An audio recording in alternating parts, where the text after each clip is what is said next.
Have you ever Googled your own name? Prepare for a shock because your personal info, including addresses and phone numbers, is all out there. It's all harvested by data brokers and sold legally. Aura is a personal digital security service that scans the internet for your sensitive information and provides a full suite of privacy-enhancing tools. For a limited time, Aura is offering listeners a 14-day free trial at aura.com/safety. That's AURA.com/safety to learn more and activate the 14-day trial period. Shares for beginners. Phil Muscatello and Finpods are authorised reps of Money Sherpa. The information in this podcast is general in nature and doesn't take into account your personal situation. One of the core roles of a board, it's really about succession planning and overseeing and developing talent within your management team. So if you're turning over your management team a lot, there's probably two things happening there. You're possibly not recruiting or developing the right people, or when you have put them in place, you're not all aligned and not all on the same page and they're leaving. But both of those situations aren't great for the stability or the long-term performance of the company. G'day and welcome back to Shares for Beginners. I'm Phil Muscatello. How can you tell the company that you own what you actually think about them? What's the best way to make your displeasure felt? I'm joined today by Steve Mabb, Chair of the Australian Shareholders Association, with some advice on how to blow public raspberries at our not-so-favourite companies. G'day, Steve. G'day, Phil. Thank you very much for having me back on. It's great to have you back on and always good to hear about the great work of the Australian Shareholders Association. So it's been a while since we've had someone from the association on, so just to give us a little potted history about the association and what you guys do. Yeah, thanks, Phil. So obviously been around for a long time. I think we're over 60 years now that the Shareholders Association's been doing what we do. And that's basically two things. So the first one is education, where we try and, help individual investors on their journey with lots of good information, conferences, a magazine, a website, all of that kind of stuff where you can learn more about, the share market and different companies, different funds, etc. So, lots of that happening on a daily basis. We have 50 meetings all over the country where members get together and talk all things investing and share market every month. And then the other big thing we do, which is quite different, is what we call advocacy or monitoring, where we basically, follow a group of companies, roughly the ASX 200, and we have a volunteer that goes out and meets with the companies before their annual general meetings and works through the issues that they're putting to shareholders to vote on. And then we put together what we call voting intentions for shareholders if they need some help with how they should vote their shares at that year's AGM. So there's not really anyone else that does that on behalf of retail shareholders. There's big, what we call proxy advisors that do it on behalf of institutions like super funds and managed funds, but no one really that does it on behalf of the small or the individual shareholders. So that's where we can come in and possibly help you if you're interested in having your voice heard and knowing what's happening with the structure and, changes and remuneration and the board and all those kind of interesting things that might be relevant to your shareholding in the company. And these voting intentions are publicly available, aren't they? Anyone can log in and have a look at them. They are, yeah. They're all available on our website. So you can just go to AustralianShareholdersAssociation.com and there's a little section there on companies we monitor. If you go in there, you can put in the ticker code or the name of the company. And if it's a company that we monitor, you can read the report. Generally comes out a couple of weeks before the AGM. So if the AGM's in November, for example, that won't be up yet. But as we get closer to the AGM and those things are finalised, that report goes up on the website and you can see how we're suggesting you should vote and why. We also put an AGM report on the website after the AGM happens. So once the voting's happened and whatever's happened at the meeting, you'll get a nice concise report of what happened there. And, that can obviously be very interesting for people if they weren't able to get to the AGM themselves.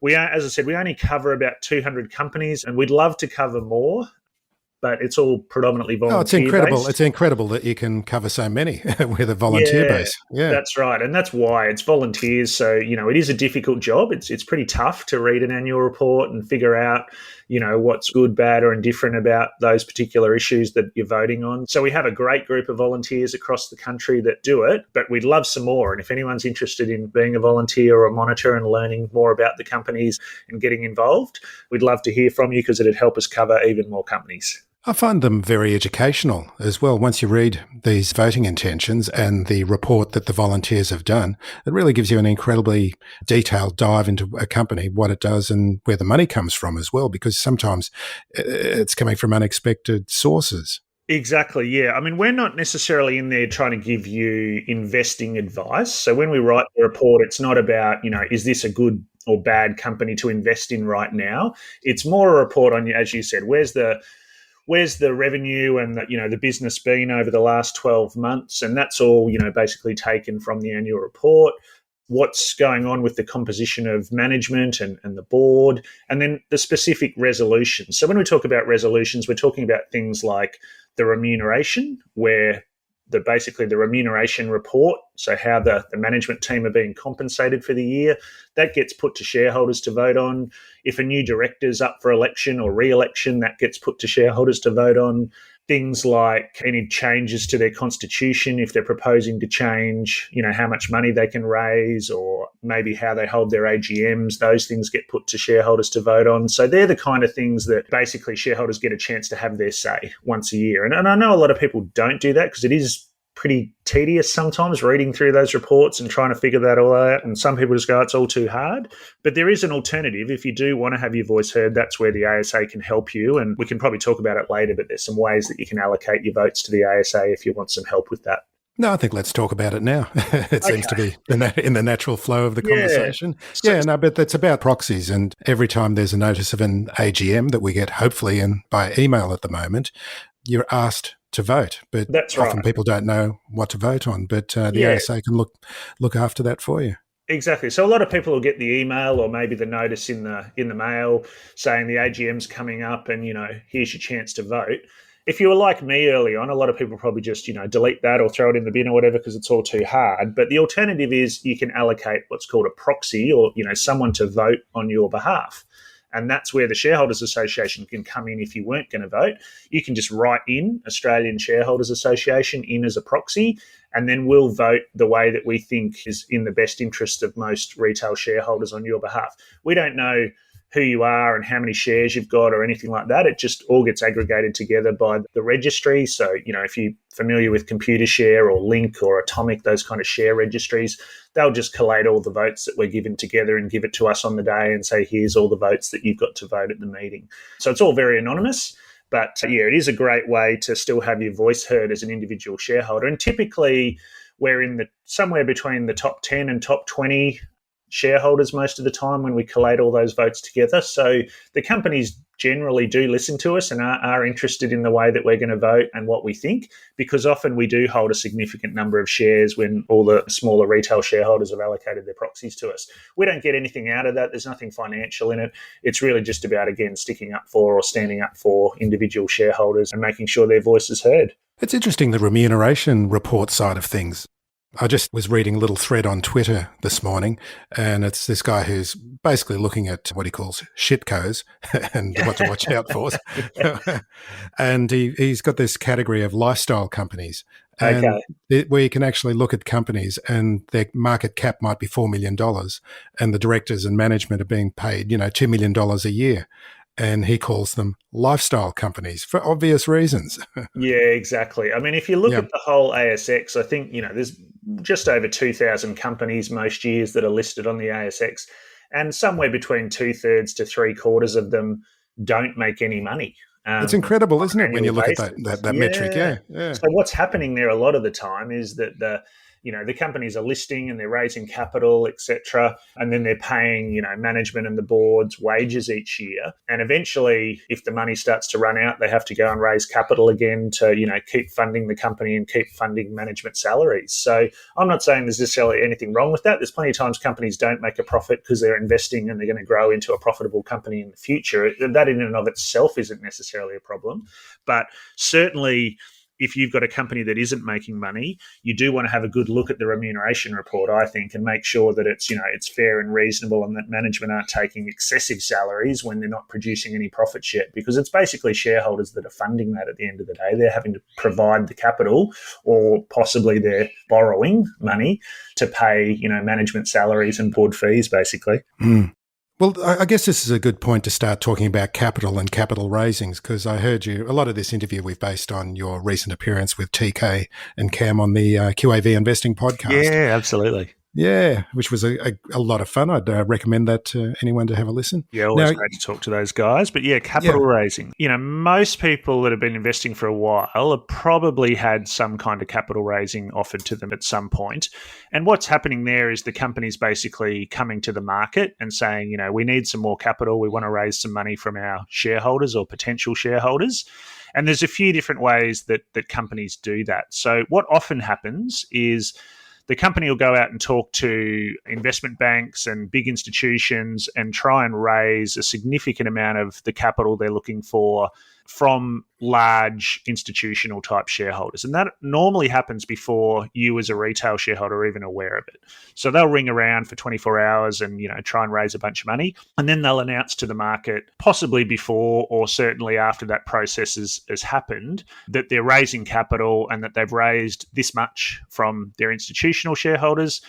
And hopefully they'll then also give their retail or individual shareholders a chance to participate in that capital raising. The second-class citizens. Exactly, yeah. So that's where we come in again. We really advocate very strongly that the individual or the smaller shareholders should be treated equally or fairly as the large or the institutional type shareholders have been.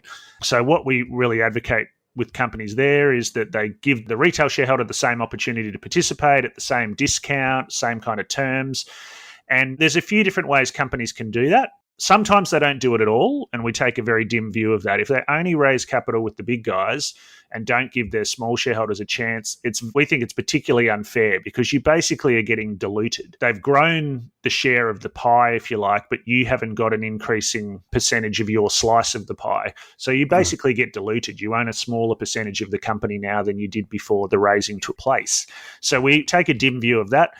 The next option is that they can do what's called a share purchase plan. So that's where they basically can raise up to $30,000 from each individual shareholder. So you would apply for however many additional shares you want, up to a maximum of $30,000 normally. And hopefully you'll get your full allocation. Sometimes they may put a cap on it and they may get even more interest in the raising than they were going to allocate. So they'll scale you back. And that means, let's say they were trying to raise $1 million and they got $2 million worth of applications. They'd probably scale everyone back 50%. So you'd get half of what you applied for so that they still got to their $1 million. So it's not super fair, but obviously it's better than not participating at all because you're not getting diluted if you do want some shares at the discounted rate. The next option, which we think is the best, is what's called a patrio raising. So that's where, whether you participate or not, you get compensated. So if you do participate, you'll end up with the same amount of share of the company as you had beforehand. If you don't participate, the company will compensate you for not participating so that, again, you continue to hold the same amount on the other side of the raising. So that's the fairest way. It is more complicated and probably a little more costly for the company to do, but it is the fairest way to raise capital, and that's what we encourage companies to do. And some companies are increasingly doing that. But before Sydney Airport got taken off the ASX into private hands, it did a patrio raising when it was raising money, which was great. So there's some things to watch out for. And the only other little practical tip I guess we'd give there is that because you don't have to necessarily make the decision on the day that it's announced, it's often opportune to wait for, a couple of days before the closing date, just to make sure that the shares are still trading for a higher price than the capital raising price you're being offered is. Because if they're now at a lower price than the capital raising price, you'd be better off probably just buying those shares on market, for example, than actually paying the higher price that's in the capital raising. So that's one of the advantages you do have as a smaller investor. You can wait till a couple of days before the raising closes to make sure that the price is in the money, as they say. Okay, well, let's get back to remuneration reports, or REM reports as they're often called, and upcoming AGM. So Qantas, there is so much to talk about in Qantas, and I know Rachel, the CEO, has been doing a lot of media lately about it. Yeah, everyone's interested in it. What's the ASA's feelings at the moment on Qantas? Yeah, look, it's very apart from topical. Mango. Is there anything it's very topical at the moment. Obviously, there's a lot of news coming out on a daily basis about Qantas at the moment. I think we're talking late September, so who knows where it'll be by the time we get to the AGM. But we've been pretty vocal with the company. We'll be meeting with the company prior to the AGM, meeting with the board and sharing our, concerns and views. And then again, we'll be putting voting intentions together before the AGM based on all that information that we're able to clarify and collect. The annual report, I think, only came out about a week ago, so it's still early days as we're working through all of that. But we're obviously very concerned with some of the, reputational damage that's now been done to the company. That's, obviously been damaging for shareholders, and you're seeing that in the, the share price that's been dropping through these last few weeks as more of these issues have been coming to light. We're obviously also concerned about the board, because when you think about what a board's supposed to do, board's really there for oversight and governance of the company. They're not there to run the company, but they are there to oversee management and ensure that management are doing the right thing and protecting all of the stakeholders and looking after the company, making good decisions, etc. And when that doesn't happen, you're very much within your rights as a shareholder to question the judgment and the transparency, etc., that the board has been providing or has, been fulfilling. So we've got some pretty significant questions and concerns now for all of the board, and certainly the chair, who's, essentially the first amongst equals on a board, around, what they knew, when they knew it, what they're going to do about it. We've seen on remuneration that they've announced they are going to hold back some of the bonuses in the short term while they wait to see how the ACCC investigation plays out. They've also talked about potentially clawing back some of the past CEO's bonuses. So we'll continue to watch that. We won't let that drift off into the sunset. Those will be things that we're, continue to watch and comment on as we put together our voting intentions and our AGM report. And we were referring to lifestyle companies before, and there seems to be a bit of an aspect. Did you see that Joe Aston article about Alan Joyce in the AFR?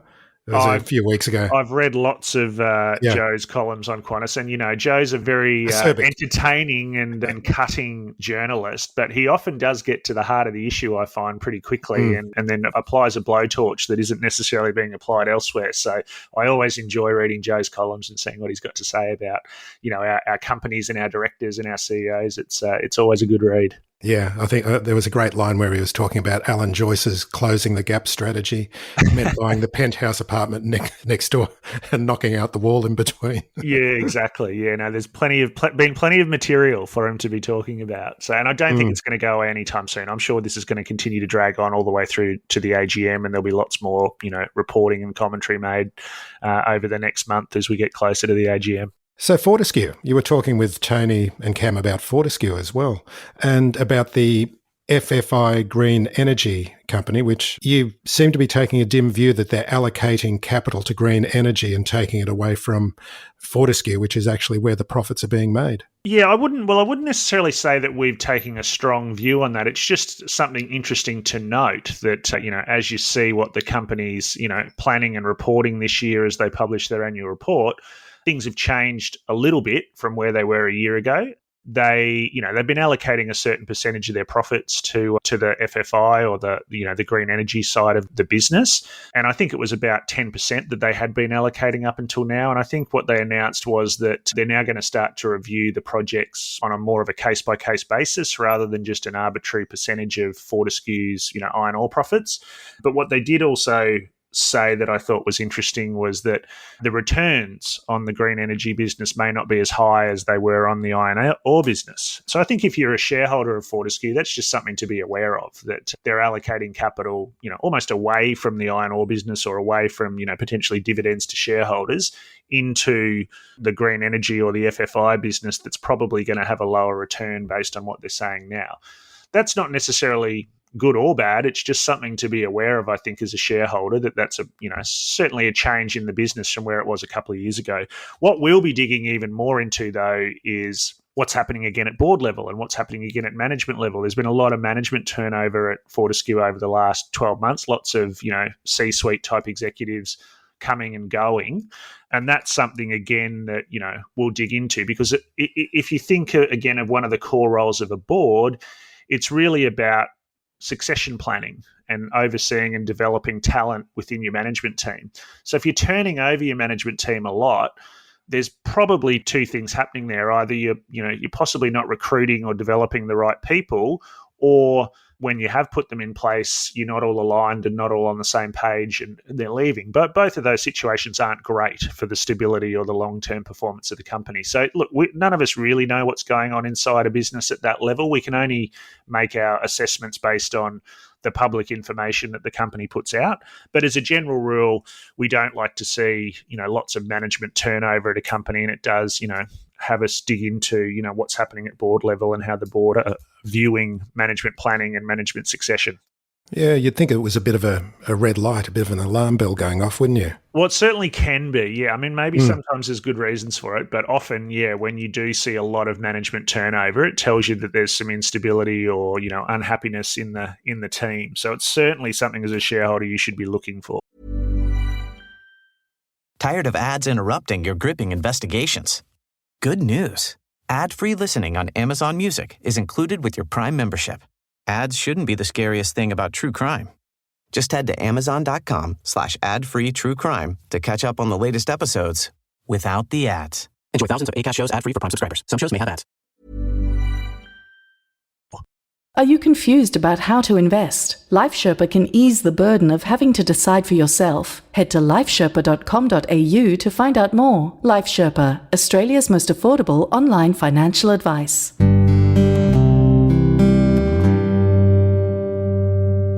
You also referred to, or maybe Tony referred to, Warren Buffett and how he sees a CEO's main job as being a capital allocator. And we've been just talking about capital a lot in this podcast, but it's often something that a CEO doesn't have experience in on the way going up, that they've actually suddenly now got all this capital to deal with, and how are they going to allocate it appropriately to benefit shareholders? Yeah, exactly. I mean, if you think about it, there's lots of ways that the capital can be moved around in a business. You can invest it in new ideas, new opportunities, future growth.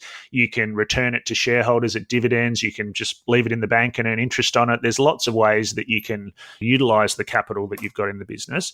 And when you think about, what your CEO's core job is, or probably one of their most important functions, it is to allocate that capital as well as they possibly can. If they don't have a great idea for reinvestment for future growth, they probably should give the capital back to shareholders in dividends or buybacks or whatever it might be. If they've got great ideas and they can get a really good return on the capital, then a lot of the time, it might be better for them to reinvest the capital rather than returning it as dividends. So those are big decisions, and they're not easy things to get right all the time. They probably involve a bit of guesswork and a bit of, crystal ball work and all that kind of thing about what the future's going to hold. But again, that's something you do want to be looking for, I think, in your CEOs is, how well they're utilizing and allocating the capital and what kind of return they're getting on the capital over time that they've got to use in the business. And some things to look for there, again, are, for example, back to capital raisings. If they do a capital raising and they do it at a really big discount, for example, and really dilute the business more than they need to. And you'll see that where there's a significant oversubscribing of the capital raising. That tells you they could have raised money at a lower discount, because if you've got way more people applying for shares than you're allocating, you didn't necessarily need to discount the shares as much. So that's a good one to look at. Are your CEOs, doing capital raisings where they're getting, lots more money in than they needed? And if so, they've probably given away a bit too much. Now, we can all make mistakes, but you want to be looking for a trend of those kind of things with CEOs, I think. So yeah, it's a tough job, I'm sure, to be a CEO and to figure all these things out. But as a shareholder, that's something you really want to watch, how well they're allocating the capital. And of course, if they're allocating the capital to buying companies overseas, that can be another danger signal, can't it? Yeah, exactly. Yeah, we were talking about that, I think, on the previous episode. But yeah, there's been lots of unfortunate stories, I guess, of Aussie companies that have expanded internationally or tried to acquire businesses internationally and domestically as well. But only anecdotal, but roughly 2/3 of acquisitions that our listed companies make don't normally work out as well as they're proposed at the time the acquisition's made. And certainly internationally, my guess is it's probably even lower strike rate. So that's something you want to be looking for too. If a company's raising capital or using debt or using some of their cash to make an acquisition, just remember that, roughly 2/3 of the time they don't play out as well as the company was expecting for a whole myriad of reasons. And when they do make an acquisition, you want to look at that really closely and make sure that, you're very confident that it is going to be earnings accretive or a good acquisition for the business over the long term.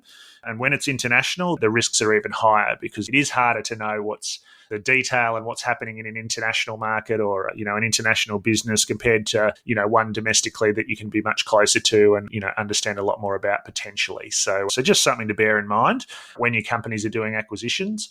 More go wrong than right, and the international ones probably get even less successful over time. And because it's another one of those success stories, isn't it? Because CEOs and management, they want to talk about how great this is going to be for the business. And so they're pumping this kind of idea up, aren't they? Exactly. And, sometimes there can be very good reasons to do it. If you're a pretty mature Aussie business, then we've got a relatively small market. We're about 25 million people, and it's a pretty, mature economy, I suppose. So sometimes, if you do want to keep growing your business, it may make sense to expand internationally. And if it's complementary to what you've already got domestically, there's no reasons, specifically not to do that.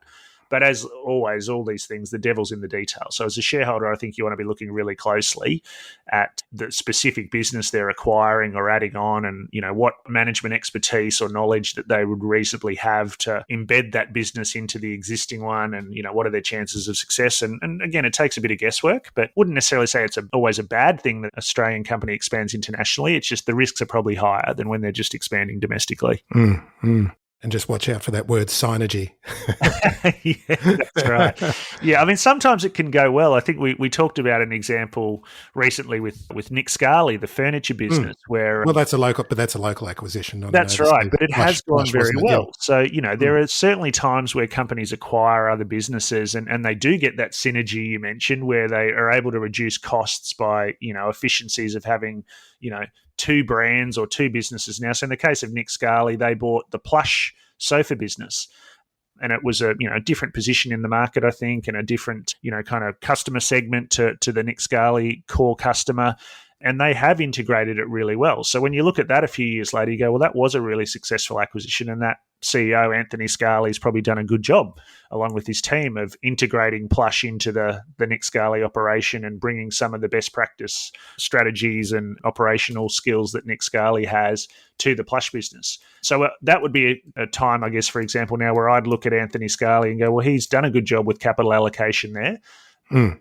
That's probably going to give me a higher degree of confidence in the future if he looks to do another acquisition at some point. It doesn't guarantee it'll go as well next time, but it gives you a bit more confidence that they've obviously done a good job with their due diligence and their planning on this first acquisition that they've made as a company. I also just wanted to point out, in terms of getting in touch with management or hearing what management have got to say directly, as analyst calls.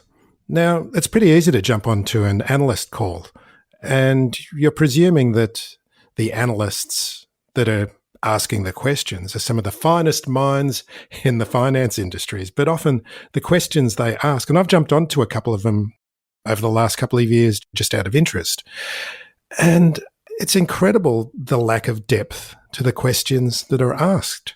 Yeah. Unfortunately, we don't probably have as many analysts in Australia now as we once did, which means I think they're probably spread a lot thinner than they used to be in terms of how much time they can really devote to each company that they cover. And yeah, I do tune into most of the presentations that the companies that I invest in give. And try and listen to those earnings calls or, AGMs, annual report updates, etc., half-year report updates, all those kind of times where management's, put on a call or a webinar and speak to their investors. And you'll often have, 4 or 5 analysts on that call as well that are from, again, the investment banks or the brokers, the fund managers, etc. And at the end of those briefings, you normally get some analyst questions. And sometimes there can be really good questions from some of those analysts that maybe have covered the company for a long time. But equally, there can be some pretty, skin-deep questions, I think, where it's just a quick, hey, are you going to grow again next year at the same rate you did last year? That kind of stuff. So I guess my personal takeaway from all of this is, listen to those calls if you can and see how your CEO or your management team responds to those questions. How frank and transparent and detailed are they with answering those questions? But feel free to ask some questions yourself. And I've got a few examples of some questions that I'm going to be asking of some of my companies in upcoming AGM season I can give you that are probably a deeper or a, more probing question than maybe you'll get on an analyst's call at times. Okay, let's have a listen to those questions. Well, yeah, there's a couple. Hi-Fi, isn't it? Yeah. Yeah, these are just examples, obviously. But, I do, as a habit now, read through the annual reports of all the companies I invest in, and then I, look at the resolutions that they're putting to shareholders to vote on, and in particular, remuneration and the board, because I think they're the two things that are really important to you as a shareholder. What kind of directors or what kind of board have you got overseeing your company? And then how is your executive team being paid and incentivized? So, JB Hi-Fi, for example, I own shares in JB Hi-Fi. Certainly not a recommendation, just, using it as an example of, a couple of questions you might be interested in or might be wanting to ask this season. So they have it kind of gives you the ticket to the AGM, doesn't it? Yeah, exactly. That's right. So they have a couple of interesting metrics on their remuneration structure. One of them's around employee engagement. So basically they measure how engaged their employees are every year through some kind of survey, I imagine. And then they report that to shareholders. And that is a really good thing to know, because if you've got a whole bunch of people working for your company that aren't engaged or aren't committed to the business, they're probably less likely to deliver good results compared to someone that is really engaged, that does care about the company a lot more. So what I am proposing to dig into here with them is, how are you measuring your engagement? It's listed as a key metric for management and one of the ways that you're incentivizing management. So, how do we know our employees are engaged, and what's the tool that you're using to measure it to make sure that it's hopefully a really legitimate tool? They also, don't specifically call out this year what are the key financial metrics that management are being incentivized on. So last year, or in previous year, it's been rolling 4-year earnings growth, and they shared that retrospectively. But I want to know what this year's financial metrics are that management are working towards. Is it something that's aligned with me again as a shareholder? Are management trying to grow the earnings per share, or are they trying to grow the revenue, or what's the actual metric?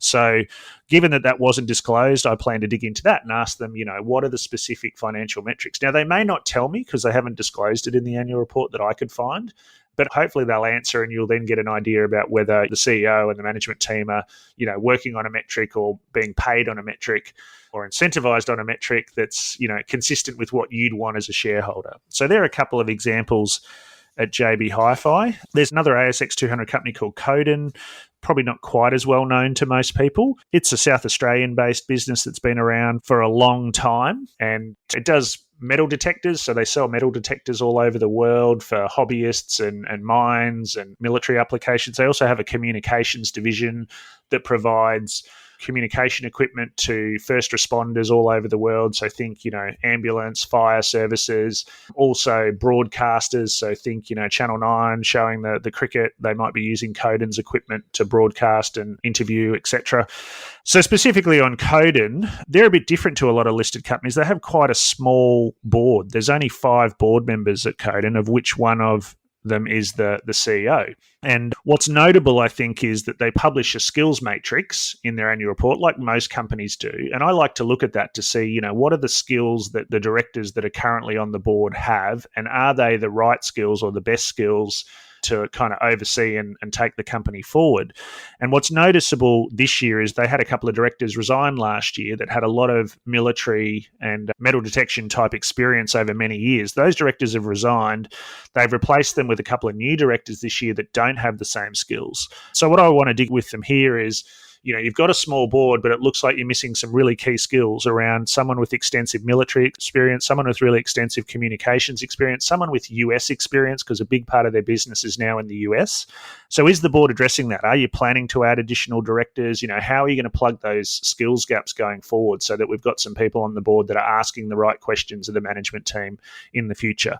And again, hopefully we'll get a good answer at the AGM to those questions. What is the chair and the rest of the board thinking and doing there in terms of plugging those significant gaps they now have on their board, in my opinion?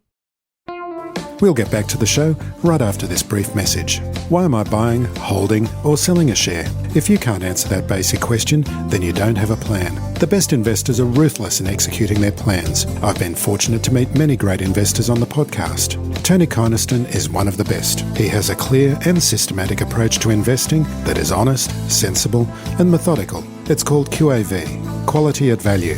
QAV now offer an excellent light plan for only $29 per month. You can follow their buy and sell recommendations and learn the ropes. And the first month is free using the promo code SFBLIGHT. Go to qavpodcast.com.au to sign up. That's qavpodcast.com.au using the promo code SFBLIGHT. Past performance is not a guarantee of future returns. Please read the QAV FSG and consult a financial professional before investing. I receive a small commission for services I recommend, and I only recommend services I use myself. And the Shareholders Association are advocates of diversity on boards. And some people see this as woke do-goodism, but you've had some experiences, especially when you were doing your company directors course, which kind of maybe not changed your mind, but showed you the value of having diversity on boards. Yeah, absolutely. It's a really interesting point. And I know it can be somewhat controversial sometimes to people around, targets or quotas or whatever you might call it around diversity on boards in particular. And one of the easiest ones to identify is gender, of course. It's easy to figure out how many males and females you've got on a board. And for a long time, the ASA has supported the same kind of principles that the ASX asks for and the Institute of Company Directors asks for, which is at least 30% female representation on board. And 10 years ago, we didn't have that. We had a much smaller percentage of females on our major company boards. And we've been advocating for quite some time to get that up to at least 30%. We've now moved in line with kind of a few of the other super funds as well that are looking for what's called 40-40-20. So that's 40% female, 40% male, and then 20% can swing or move. And why is that important? Well, again, if you think about one of the core or the most important role of a board, it's to oversee the company. And one of the best ways to oversee a company is to have a diverse range of experience, background, knowledge to ask the right questions and probe into the right issues. If you've got a whole bunch of people that all have the same experience from the same background, from the same industry, obviously the same gender at times, it's more likely that they're all going to think pretty similarly and that they may not be asking the question that they weren't aware of or that they didn't think of because they don't have, different experience. So I had a, really good personal experience with this when I did my company directors course. I'd previously, had a private business and we had a board and we were all the same. We're all a bunch of, Aussie guys from the shoe business that all had a pretty similar, history. And as I reflected on it, I realized that, there were lots of things we didn't know or that we hadn't experienced that weren't necessarily good things to be missing on our board. We got a little bit lucky. But when I did the company directors course, one of the things they do there is put you through a mock board scenario at the end of the course. And they'll say, you're a board of listed company X. Here's a problem that you've got. What are you as a board going to do to try and solve this problem? And in my group, they break you out into a dummy board situation. And in my group, we had a lady who was in the legal department of Virgin Airlines. We had a lady that was the financial controller at one of the super funds. We had myself. We had a doctor from one of the top hospitals. And we had a senior officer from the military. And so you get this problem and you all start to read it on your own at first and, see if you can figure it out before you meet as a group. And I read it and I thought, I've got all the answers. I know what to do here. And then realized as we then started to talk about it as a group that the rest of the group were asking some really different questions or coming up with some really different ideas or issues that I just, wouldn't have thought of with my lack of knowledge or expertise from their respective areas. So it really showed me that having a broad, different range of experiences, backgrounds, etc., is much more likely to get you to the right outcome or a better outcome than if everyone's thinking the same and only has the same kind of solution to a problem or an opportunity. That doesn't mean that, people should just get appointed to a board based on their gender, of course, or any kind of, diverse background. Of course, you want to be qualified and have the right skills that the company needs, but equally it doesn't mean everyone should be the same or we should only have all male or all female boards or all the same age or all the same industry. That's not really going to give you the best chance of overseeing the company and managing risk and opportunity. So yeah, just a personal experience, but yeah, I do now see the value much more in why various bodies and folks recommend or advocate for as much diversity as possible, along with, the skill set and the experience that's relevant or right for that particular company. And let's face it, guys, and especially in this end of the corporate world and the business world, often do suffer from overinflated egos. which women don't exactly. seem to as much. That's only anecdotal, but yeah. Well, there's actually, I've read quite a bit of research actually that shows, again, on average, these things are all averages. Of course, there's exceptions, but on average, women actually get better investment results over the long term than men do as a bucket. So I wonder aloud sometimes why that is. Is it because men are overconfident and they take more risks on average, and women are maybe a little more conservative and a little more, long term in their thinking? Who knows, right? It's hard to know for sure, but there's certainly some good research that's looked at male versus female brokerage accounts over the long term, and on average, the female bucket tends to outperform the male bucket a little bit, which you wouldn't think when you come into our industry and see how many men there are and how many men are in the media and how many men manage funds, et cetera, et cetera. So yeah, maybe that's another good example for why it's good to have a bit more diversity and a range of views and experience around the table. So Steve, how can listeners get in touch with the Shareholders Association? Yeah, so the best way, of course, is via the website, australianshareholders.com.au. There's lots of great information on there, plenty of free information that you can access. And obviously the voting intentions are on there, like we talked about earlier, if you're interested in looking at, companies we monitor and how we're proposing you vote at an AGM. Just tell us in the menu where you get that, because that's in, where is it? Yeah, so in the menu, advocacy? ASX monitoring and shareholder advocacy. So you just click on that little box and go to the drop down that says companies we monitor, and you can you find all the info in there. If you put the ticker code of your company in, it'll tell you whether we cover it or not. And again, just a reminder that those reports generally only go up a couple of weeks before the AGM, so you need to be relatively close to the AGM before you can see them. We also hold member meetings all around the country, so you can normally attend those for free the first time just to come and check it out and see what it's all about. Those are all listed on the website too, so you can click into events or members and see where the next member meeting is, local member meeting, if there's one in your area. And you're always welcome to come and attend and see what the meeting's all about before becoming a member. So there are probably a couple of great ways to find out a little bit more about us. And yeah, of course, you can always contact us as well via phone or email if you'd like to talk to anyone and find out a little bit more. And if you never want to have to think about those pesky proxies again, you can do it in bulk, can't you? And you can, that's right. So there's really two ways to allocate your proxies. If you just want to do it case by case, that's where you do write in Australian Shareholders Association into your form or the email online. Or if you want to do it, more on an ongoing basis, the other way you can do it is actually to contact the registry, and they can send you a form where you can permanently allocate your proxies to the Shareholders Association for each of the companies that you own. Now, if you do sell your shares and rebuy them, you'll have to redo that, unfortunately. It's a bit clunky, not exactly the way we'd love it to work, but it is easier, obviously, if you're just happy to permanently allocate. And when I say permanently, you can change it at any time, but so that you don't have to think about it anymore. If you are happy to keep doing it, you can just contact the registry, get the form, put your companies in there and write in Australian Shareholders Association, and they'll then each and every AGM allocate your proxies that way to us until you tell them not to.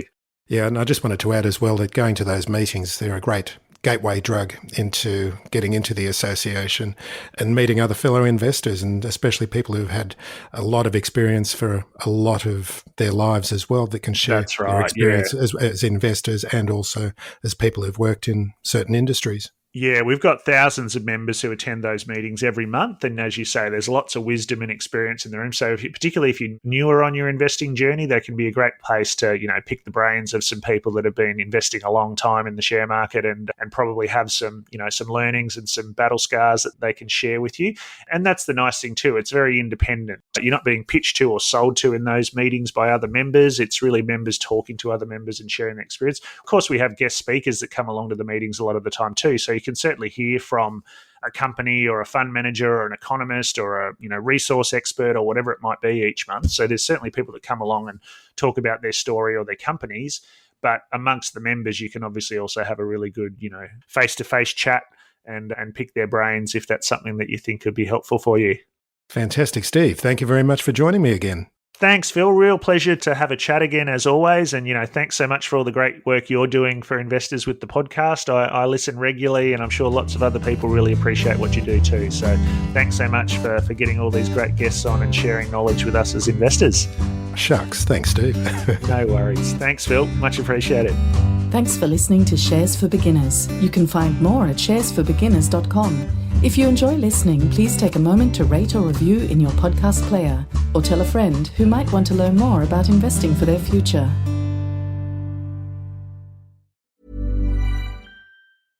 Tired of ads interrupting your gripping investigations? Good news. Ad-free listening on Amazon Music is included with your Prime membership.